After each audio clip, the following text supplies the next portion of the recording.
K Anilkumar കൂടി CPM നേതാവ് കൂടി നമുക്കുണ്ട്. ശ്രീ അനിൽകുമാർ, അങ്ങനെ വട്ടമിട്ട് പിടിക്കുകയാണോ വീണ്ടും കേരള കോൺഗ്രസ് എമ്മിനെ കോൺഗ്രസ്?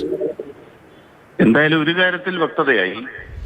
നിലവിലുള്ള കോൺഗ്രസിനെ ഉപയോഗിച്ച്, നിലവിലുള്ള UDF ഉപയോഗിച്ച് കേരളത്തിൽ LDFനെ തോൽപ്പിക്കാനാവില്ല. അത് രാഹുൽ ഗാന്ധിയുടെ പരസ്യമായ കുറ്റസമ്മതമായിട്ടാണ് ഈ വാർത്ത വരുന്നത്. അല്ല, രാഹുൽ ഗാന്ധി പരസ്യമായി പറഞ്ഞിട്ടില്ല, കോൺഗ്രസ് നേതാക്കളുടെ പരസ്യമായ പ്രതികരണമില്ല. ഇപ്പോൾ ശ്രീ അബു ജോസഫ് പറയുന്നത് തദ്ദേശ സ്ഥാപനങ്ങളിലെ തിരഞ്ഞെടുപ്പിന്റെ ഫലം വരുമ്പോൾ അല്ലെങ്കിൽ ഞങ്ങൾക്ക് ഈ 3 ജില്ലകളിൽ മേൽക്കൈ ഉണ്ടല്ലോ എന്താണ്, കേരള കോൺഗ്രസ് എം ഇല്ലെങ്കിലും കുഴപ്പമില്ല എന്നാണ് പി ജോസഫിന്റെ മകൻ പറയുന്നത്. അതുകൂടി അങ്ങയുടെ പ്രതികരണത്തിന്റെ ഭാഗമാക്കാൻ വേണ്ടി പറഞ്ഞു എന്നേ ഉള്ളൂ. ഞാൻ പറയുന്നത്, ഇപ്പൊ ഈ ചാനലിൽ കോൺഗ്രസ് നേതാക്കന്മാർ അത് നിഷേധിക്കുന്നില്ലെങ്കിൽ അതിനർത്ഥം എന്താണ്? മുമ്പ് ഇതുപോലൊരു വാർത്ത വ്യാജമായി കൊടുത്തിരുന്നു. സോണിയാഗാന്ധി ജോസ് കെ മാണിയെ വിളിച്ചു എന്ന കളവ്. അവസാനം അത് കളവായ ആ വാർത്തയെ ഏറിൽ നിർത്തിക്കൊണ്ട് 3 ദിവസക്കാലം കേരള കോൺഗ്രസിന് മേൽ മാധ്യമ പ്രചരണം നടത്താൻ വേണ്ടി കോൺഗ്രസ് നേതൃത്വം കൊടുത്തു. അവസാനം എന്തുണ്ടായി? ബഹുമാനപ്പെട്ട ജോസ് കെ മാണി പറഞ്ഞു, അപ്രകാരം ഒരു സംഭവം ഇല്ല, ഉണ്ടെങ്കിൽ നിങ്ങൾ തെളിയിക്കൂ. ഒരാളും ഇല്ല, കാണാനില്ല.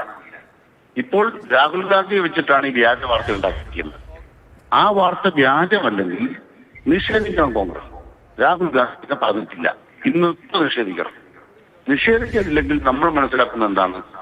ഇന്നത്തെ UDFനെ കൊണ്ട് കേരളത്തിൽ LDFനെ തോൽപ്പിക്കാനാവില്ല എന്ന് രാഹുൽ ഗാന്ധി സമ്മതിച്ചിരിക്കുന്നു. അത് പരാജയ സമ്മതമാണ്. അതാണ് ഞങ്ങൾ ഇതിൽ നിന്ന് മനസ്സിലാക്കുന്നത്. ഒരു കാര്യത്തിൽ നല്ല വ്യക്തതയുണ്ട്. ഇന്ത്യൻ യൂണിയൻ മുസ്ലിം ലീഗുള്ള മുന്നണിയിലേക്ക്, ഇനി UDFിലേക്ക് ഞങ്ങളില്ല എന്ന അസന്നിഗ്ധമായി നിലപാടെടുത്തു കഴിഞ്ഞു കേരള കോൺഗ്രസ് എം. അവരതിൽ പറഞ്ഞ കാരണം എന്താണ്? അവരെ ചവിട്ടി പുറത്താക്കിയപ്പോൾ ഈ ഹൈക്കമാൻഡ് ഇല്ലായിരുന്നു, ഈ രാഹുൽ ഗാന്ധി ജീവിച്ചിരിപ്പില്ലായിരുന്നു, ഈ മുസ്ലിം ലീഗ് അവിടെ ജീവിച്ചിരിപ്പില്ലായിരുന്നു.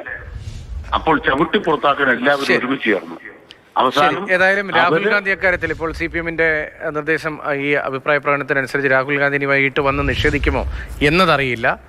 എന്തായാലും കേരള കോൺഗ്രസ് മാണി വിഭാഗത്തെ UDFിൽ എത്തിക്കണം എന്ന് രാഹുൽ ഗാന്ധി നിർദ്ദേശിച്ചു എന്നാണ് അനൂപ് റിപ്പോർട്ട് ചെയ്യുന്നത്. കേരളത്തിലെ നേതാക്കൾ രാഹുൽ നിർദ്ദേശം നൽകിയെന്നും അനൂപ് റിപ്പോർട്ട് ചെയ്യുന്നുണ്ട്.